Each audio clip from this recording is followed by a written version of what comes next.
Jean-François Barry, un chroniqueur pas comme les autres. Salut Jean-François. Salut Mario, Alors, juste te dire, moi je suis d'accord avec toi pour les vélos. Ben moi, je sais rien contre les villes, mais c'est parce que Moi non plus. quand ça devient une religion, là, ça n'a plus d'allure. Là, quand ça devient...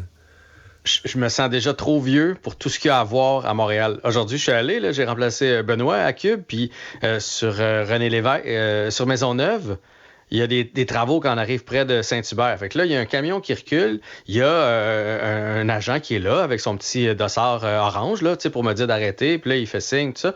Fait que là, moi, j'ai mes yeux quand même focusés sur la route et sur ce camion-là. Quand il me dit que je peux y aller, je pars. Mais là, il y a des vélos de chaque bord. Il faut avoir des yeux tout le tour de la tête. J'ai 47 ans, puis j'ai l'impression d'être dépassé. Fait que je suis comme toi, je me dis, quand je vais être un peu plus vieux, jamais je vais être capable de me concentrer sur tout ça. Enfin. Ça avance dans le camp du Canadien. Là, et on a de plus en plus de matchs, de tests. Qu'est-ce que tu y vois? Ben, en fait, ce que j'y vois, c'est qu'on a l'air d'avoir plus de profondeur que les autres années. On commence à avoir des noms à gauche puis à droite. Tu sais, quand on regarde là, les premiers trios, on se dit... avant, on se demandait qui allait faire l'équipe, mais dans le mauvais sens. Tu sais, on se disait... Qui est assez bon pour moi? On n'a pas assez de joueurs. Qui c'est qui va remplir les gilets 11-12 attaquants, 13, 6-7 défenseurs? Là, ça commence à être l'inverse. Ça commence à avoir des choix intéressants. On veut faire de la place aux jeunes. On a des vétérans aussi. Ce que j'ai lu, là, ce qui revient partout, c'est que Mike Matheson a l'air d'être une coche à côté des autres. On sait à quel point il y a un patin fluide. Là. C'est un des plus beaux patins de la Ligue nationale de hockey, celui qu'on a eu contre Jeff Petrie. Et là, dans le camp des recrues, semble s'amuser. Et aujourd'hui, il y a le jeune William Trudeau. Il me semble que je lis plein de bonnes choses. Il a l'air impressionné, pas à peu près. Je sais pas si c'est assez pour faire la Ligue cette année, là, mais il a l'air à surprendre tout le monde, lui. Oui. Et puis ça, là, quand on parle d'une belle histoire, là, Mario, là, moi, je le connais parce qu'il a joué pour les Gaulois de Saint-Hyacinthe, donc il était dans la même structure que mon fils, genre 3 ans plus vieux.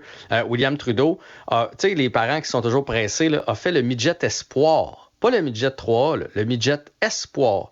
Puis après ça, il a réussi par la peau des fesses à faire le midget 3A. Et là, après ça, là, il s'est fait repêcher loin dans la Ligue junior majeure du Québec. Et là, après ça, là, il a pris son envol et il s'est développé, il a grandi. C'est un sport souvent tardif, le développement au hockey. Et il est en train de devenir un fichu de bon défenseur. Il ne fera pas l'équipe du Canadien en début de saison. On a trop de joueurs à la défensive. Là. C'est pratiquement impossible. Par contre, il peut avoir un rôle de premier plan à Laval. Il est tout jeune, là, il a 21 ans. Là, fait qu'il y a du temps en masse devant pour un lui. défenseur, surtout. Et peut-être que dans le premier rappel, deuxième rappel, il va pouvoir venir faire un tour à Montréal. En tout cas, s'établir à Laval, avoir un rôle de premier plan pour lui. Puis ce que je m'en ai dit, c'est que Jared Davidson, aujourd'hui, 3 buts. Ça, c'est un joueur qu'on a repêché au 5e tour l'année passée. Et lui, je le connais. OK, c'est un nouveau repêché qu'on connaît pas du tout, là. Exactement. Lui, il cherche un contrat pro, évidemment. Puis, si tu as écouté la Coupe Memorial l'année passée là, dans le tournoi avec Québec, il était là, lui, dans l'équipe de l'Ouest. Et il était vraiment très, très bon. Pas un gros bonhomme, encore une fois. À un moment donné, on va peut-être en avoir trop là, avec Gallagher, Raphaël Harvey-Pinard, Cole Caulfield.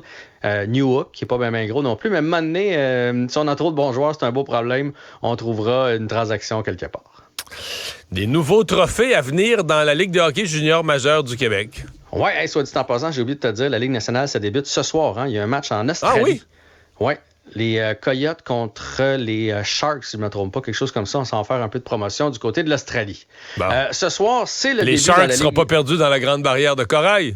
Écoute, mais je dis, je pense que c'est pas les Sharks, c'est les Coyotes contre une autre. En tout cas, peu importe.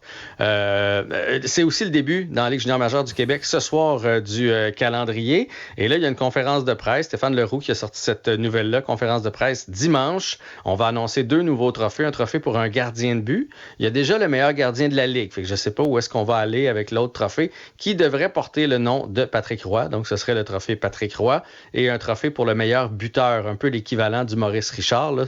Pas nécessairement le meilleur pointeur, mais le meilleur buteur de la Ligue. Fait qu'on va suivre ça dimanche. Patrick Roy, c'est une espèce de trophée honorifique pour tout ce qu'il a fait pour la Ligue. Puis on oublie qu'il était là. Il y a déjà un trophée pour le meilleur gardien de la saison. Mais est-ce qu'on pourrait, par exemple, le mettre pour quelque chose d'objectif, le plus de blanchissage ou la meilleure moyenne, une donnée objective, là, tu sais? Selon moi, ça va être ça. Tu sais, comme dans la Ligue nationale de hockey, tu as le meilleur gardien puis tu as le meilleure moyenne de buts mérités là, par équipe. Fait que sûrement qu'il va y avoir quelque chose, une twist comme ça avec ce trophée-là. Là. Mais il y a déjà le trophée Jacques Plante. Donc, on va ajouter un trophée qui devrait, selon Stéphane Leroux, puis d'habitude, il est assez bien plugué dans cette ligue-là, porter le nom de Patrick Roy. Et il y a pas mal de sports à surveiller durant la fin de semaine, en commençant par le CF Montréal au soccer. CF Montréal, il leur reste 5 parties pour se tailler une place en série. Présentement, ils sont 3 points d'avance. Avant-dernière place aux séries, mais il y a plusieurs équipes qui leur courent après. Là, donc, ce ne sera pas facile. Affronte Atlanta donc en fin de semaine. Ensuite de ça, il y a les Jays. Je ne sais pas si tu suis un petit peu le baseball, là, mais il reste 9 oui et parties. non, mais je comprends qu'ils sont proches des séries. Là, ils sont dedans, mais là ils seraient dedans, OK. Ouais, mais la semaine passée, ils n'y étaient pas. Ils ont perdu 4 matchs de suite contre les Rangers du Texas, mais après ça, ils sont allés en gagner 5 en ligne, fait que ça les a replacés. Mais ils ont seulement une demi-partie en avance sur les Mariners de Seattle et les Rangers du Texas. Donc, une série importante contre les Rays, surtout que Texas et Seattle s'affrontent dans l'autre série. Fait qu'il y a une des deux équipes. Ils ne pourront pas gagner tous les deux, là.